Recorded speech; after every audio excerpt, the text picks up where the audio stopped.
मित्रों नमस्कार, मैं हूं राकेश कुमार। आप देख रहे हैं मत अभिमत।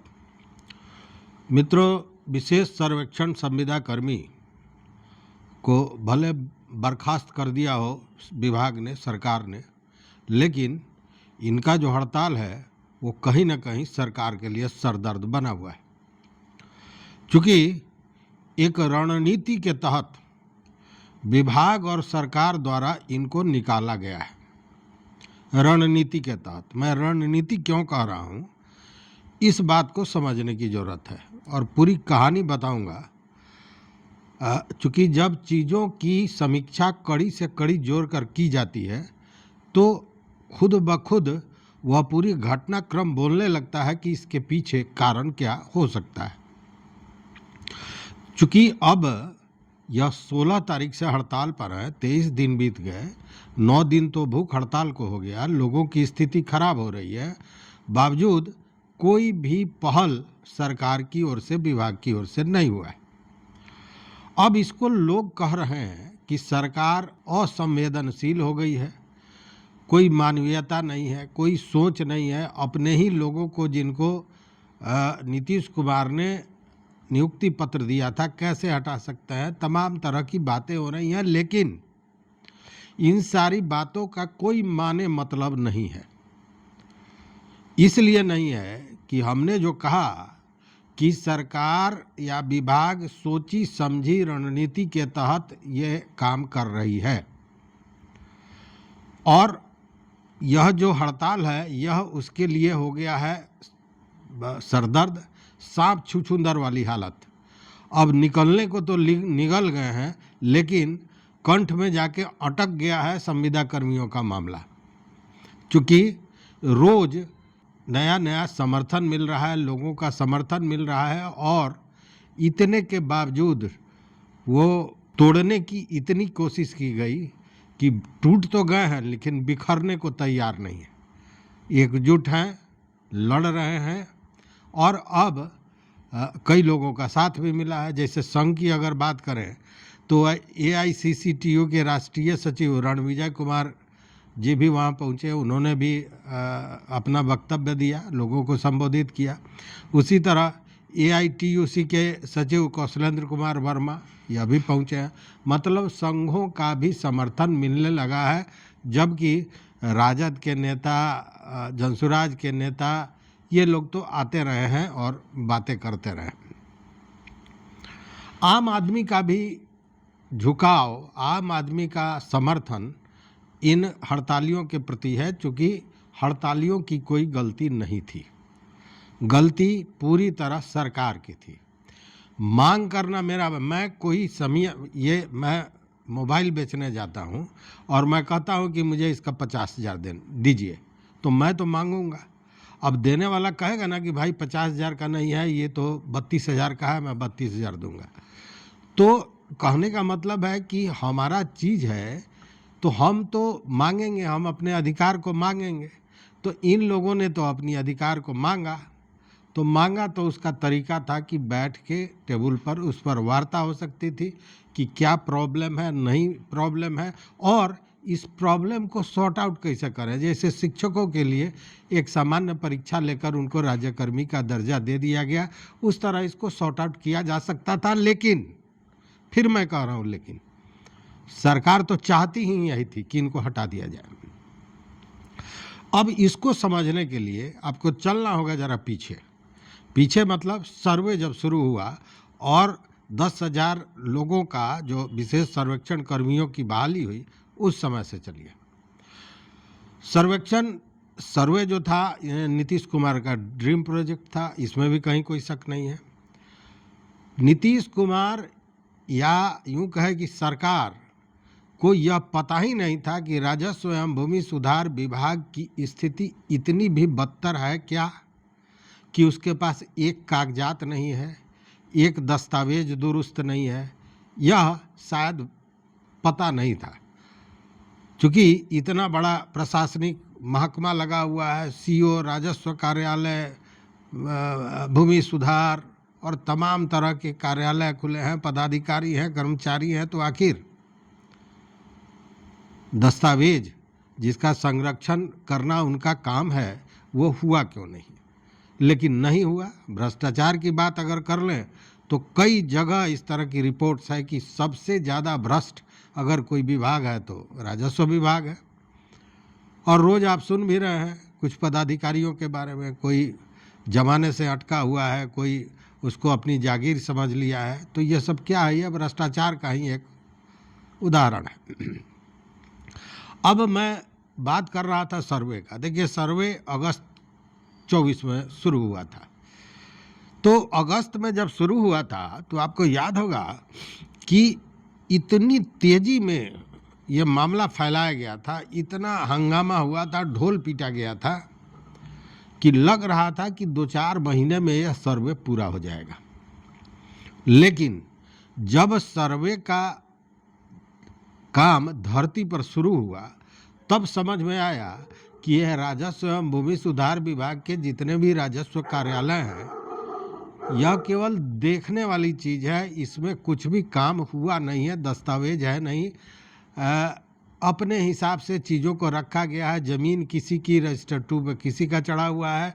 जहाँ किसी को मदद करना है तो ज़मीन दूसरे की है और दूसरे के नाम पे चढ़ा देना है तो उसके जमाबंदी को ही फाड़ दिया गया। ये सारी चीज़ें बहुत आम बात थी जो चल रहा था। और बिहार में अपराध जो है जानते हैं कि सबसे ज़्यादा ज़मीनी कारणों से होता है। तो नीतीश कुमार की सोच जो ड्रीम प्रोजेक्ट था उसमें यही था कि अगर ये दुरुस्त कर दिया जाए तो बिहार में जो ये आपराधिक घटनाएं होती हैं और ख़ासकर ज़मीन से जुड़ी हुई घटनाएं और जो बोझ पुलिस पर है, जो बोझ न्यायालय पर है, ये समाप्त हो जाएगा, आपसी भाईचारा बेहतर हो जाएगा। लेकिन हुआ क्या? जब ये सर्वे ज़मीन पर आया तो हंगामा हुआ, कोहराम मचा। कोहराम ऐसा कि लोग सड़क पे उतर आए, प्रदर्शन शुरू होने लगे, विरोध होने लगा नेताओं का। उसके बाद नेताजी लोग को समझ में आया कि भैया ये तो बड़ा मामला गड़बड़ हो गया। मामला ये गड़बड़ कि जनता को तो हम कागज़ उपलब्ध करा नहीं रहे हैं, अब तो कलई खुल रही है और जनता आक्रोशित हो रहा है। तो उस स्थिति में अगर इसको हैंडल ठीक से नहीं किया गया तो बड़ी स्थिति बुरी होगी। चूँकि 24 का मामला है, 25 में चुनाव होना था। तब एक हंगामा शुरू हुआ और आप जानते हैं कि भाजपा के जो अभी बिहार के अध्यक्ष हैं दिलीप जायसवाल, तब मंत्री हुआ करते थे, भाजपा के नेता हैं। तो उन्होंने बड़ी साफगोई से कभी 3 महीना डेट बढ़ाया, कभी 2 महीना बढ़ाया, इसलिए डेट बढ़ता रहा। लेकिन डेट तो बढ़ता ही रहा, साथ में लोगों का आक्रोश भी बढ़ता रहा, प्रदर्शन बढ़ता रहा, सरकार के विरुद्ध नाराजगी बढ़ती रही। तब होना क्या था? होना यह था कि सरकार ने सोचा कि यह तो बिल्ली के गले में घंटी बांधने हम चले हैं, ये गलती हो गई, तो अब इस गलती को सुधारा कैसे जाए। मतलब कि चुनाव के पहले सर्वे को किस तरह रोक दिया जाए, यह एक बड़ी समस्या थी। लेकिन मंत्री कौन थे? दिलीप जायसवाल। दिलीप जायसवाल अपने आप में माहिर खिलाड़ी हैं। तो दिलीप जायसवाल ने कहा कि नहीं, ये इससे रैयतों को बड़ी परेशानी हो रही है और रैयतों की परेशानी को समाप्त करने के लिए हम एक नई नियमावली को लेकर आएंगे। और ये नई नियमावली क्या थी, ये समझ लीजिए। ये नई नियमावली यू टर्न था सर्वे से सीधे वापस हो जाने का।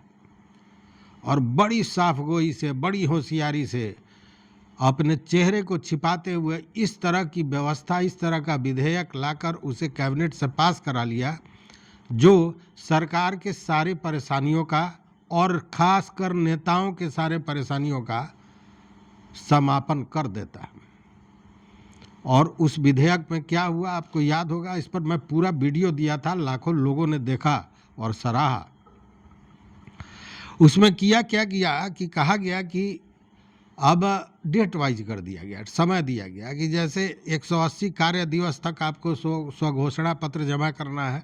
उसके बाद राजस्व ग्राम का मैप 90 कार्य दिवस। देखिए, कार्य दिवस मैं कह रहा हूँ, मतलब कि अगर एक महीने में 30 दिन होता है तो 4 दिन तो संडे को हटा लीजिए, बीच में अगर 2 दिन कोई पर्व त्यौहार हो गया तो वो हटा लीजिए, तो 6 दिन।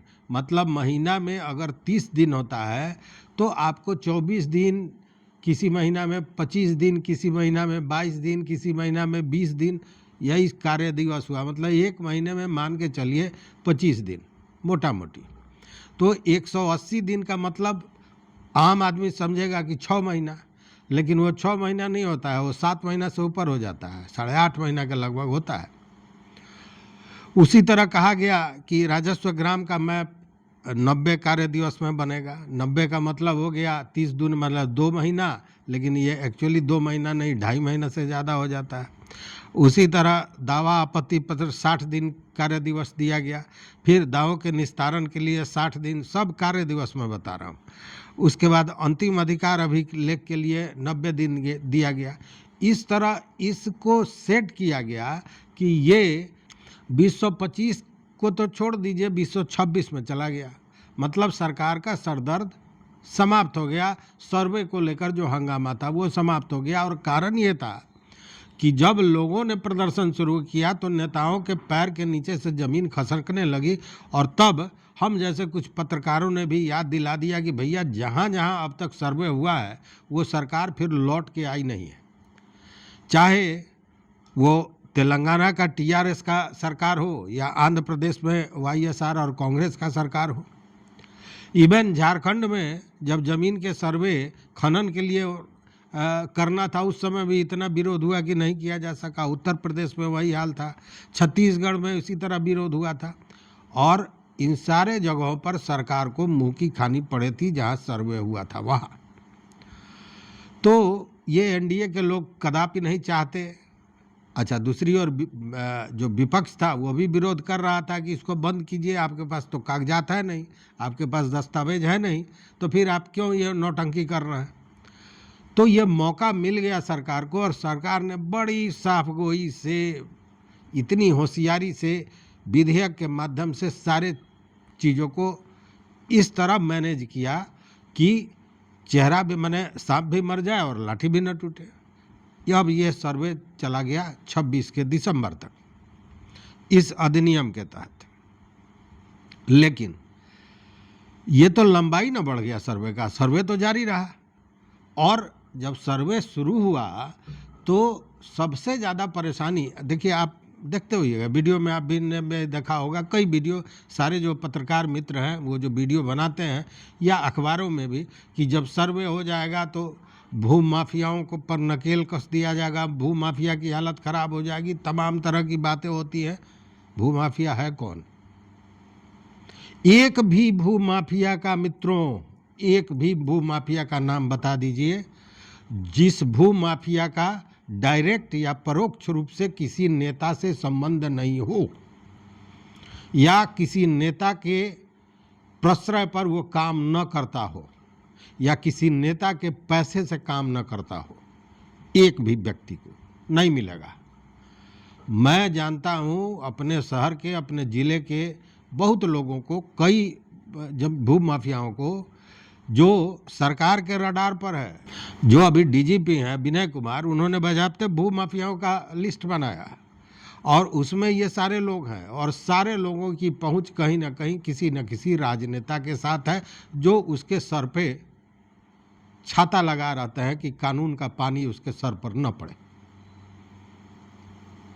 तो ये सर्वे रुक जाने से उन नेताओं की कमाई भी जारी रही, उन नेताओं का जो कारोबार था, जमीन का कारोबार, वह भी जारी रहा। तो सरकार को भी लाभ, नेता को भी लाभ। लेकिन सर्वे का काम तो जारी था, चीज़ें बार बार उठ रही थी। तो अब इस सर्वे को रोका कैसे जाए? तो रोकने के लिए सबसे बढ़िया उपाय किया गया कि हींग लगे न फिटकिरी और रंग चोखा हो जाए। वही हाल हुआ, माँ अभियान लाया गया। मित्रों, आप सोचिए कि इतने लोग लगातार 1 साल से काम कर रहे हैं तो सर्वे का 2% भी पूरा नहीं कर पाए, 2% से 3% के बीच में है। तो फिर ये 26 दिनों में सर्वे का ये काम कैसे हो जाता है? जबकि महाअभियान में जो काम कहा गया है कि ये किया जाएगा, वो सारा काम पहले से हो रहा है। जैसे अगर कोई कागजात सही कराना है तो उसके लिए परिमार्जन प्लस आदि कई थे।